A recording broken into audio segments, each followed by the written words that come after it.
Hey guys, Josiah here with Aesthetyx Fitness. In today's video, I'm going to tell you how to get a six-pack. Alright, so before we get started, make sure to like the video and subscribe to my channel. It really helps me out and of course notifies you guys every time I come out with new informational content for you because you guys don't want to miss that. Now that we've got that out of the way, let's get started. Alright, so getting a six-pack, having abs, what that really means is just the rectus abdominis muscle, which is the sheet of muscle that helps control both the flexion and stabilizing of your trunk or your core, is visible, that you have a low enough body fat percentage and enough muscle tone in order for that muscle to be displayed when you take your shirt off. Okay, so every person on the planet actually already has abs. Everybody has that rectus abdominis muscle sheet on their stomach. However, for most people, it's not visible because it's being covered up by a layer of subcutaneous fat. So the way that you get a six-pack is not by doing abdominal exercises like crunches, it's actually by removing that layer of subcutaneous fat in order to reveal your abdominal muscles. And contrary to popular belief, it is actually physically impossible to spot burn fat. So when you hear people talking about a belly fat blasting workout or a detox that helps you burn belly fat, that's completely fabricated fiction. That's not a real thing. It's actually physically impossible to target the area on your body where you want to burn fat. It'd be really nice if you could do it, but you can't. And there have actually been a number of scientific studies on this, in case you're wondering. In a study by Visput et al., they had a group of people do targeted abdominal exercises in an attempt to burn belly fat, and throughout the course of the study, they demonstrated that there was actually no reduction in subcutaneous body fat through those abdominal exercises. You see, when you are in a calorie deficit and burning body fat, which is the only way to lose weight and the only way to reveal a six-pack, your body is going to decide where it takes the fat from. Basically, based on your genetic code, you're going to have specific areas of your body where you are more predisposed to carrying body fat. This is called your body fat distribution. For men, most men at least, it's generally in their stomach and around their waist and their lower back. For women, it's usually in the breast tissue, buttocks, and thighs. So that's why you see women have sort of more of a curvy hourglass shape, whereas men kind of get the beer gut. It's because of genetic body fat distribution. A lot of it has to do with hormone levels and also your own genetic makeup. Now, for some people, this isn't the case. There are guys who carry a lot more body fat in their glutes and thighs, whereas they don't carry it at all in their abdominals, and they can have a six-pack while having sort of puffy-looking arms and legs.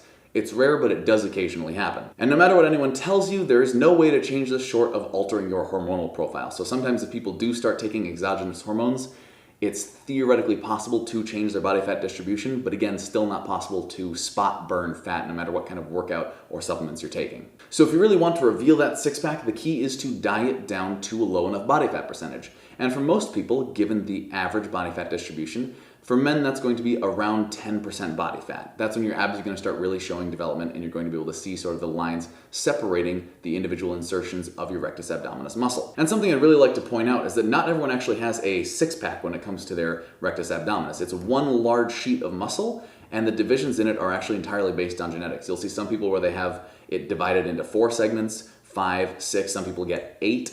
It all depends on your genetic makeup. So if you unfortunately burn away all of your fat and realize that you kind of have a lumpy, misshapen 4-pack, it's not that you need to keep burning fat, it's just that that's the genetic makeup of your rectus abdominis muscle, and unfortunately you kind of lost the genetic lottery. But having a lumpy, misshapen 4-pack is better than having no visible abs at all, and so the key to getting there is to diet down to a low enough body fat percentage. For men, that's going to be around 9 to 12% body fat, and for women, 16 to 17% body fat, again, dependent on your body fat distribution dictated to you by your genetics. Now, I'll be honest, most people, myself included, when they first start dieting down to attempt to see their six-pack for the first time, often underestimate the body fat percentage. You see a lot of people, again, when I first did this, myself included, saying, I'm at 10% body fat, but I can't see my abs. Let me tell you something. Chances are you're probably not at 10% body fat. You're probably at about 13 to 14, maybe even 15, 16% body fat.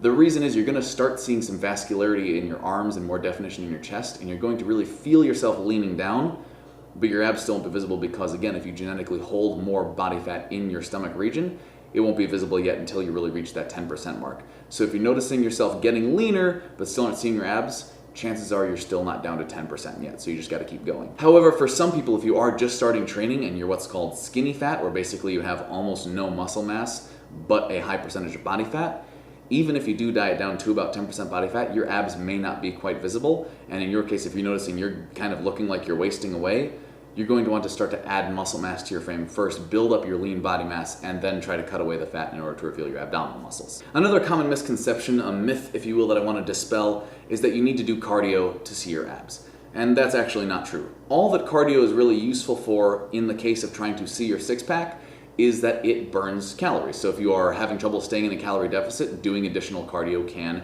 increase your overall calories burned in the day and therefore make your calories consumed in a deficit compared to what you're actually burning.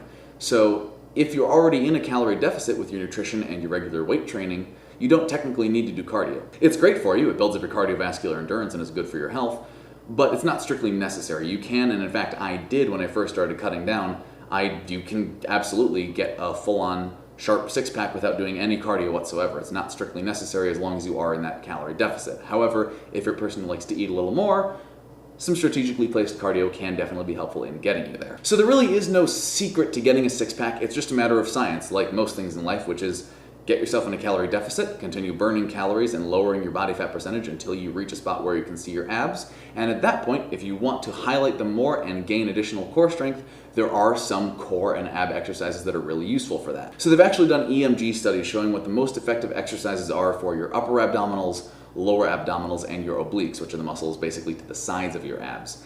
And these are going to be the ones that activate your ab muscles the most and help contribute the most to overall stimulus of the muscle. So scientifically speaking, the 3 best ab exercises are for your upper abs, crunches with your arms extended, so basically your standard floor crunch, but with your arms straight out in front of you the entire time. For your lower abs, hanging leg raises, where you hang from a pull-up bar and lift your legs to a horizontal position and lower them back down again repeatedly.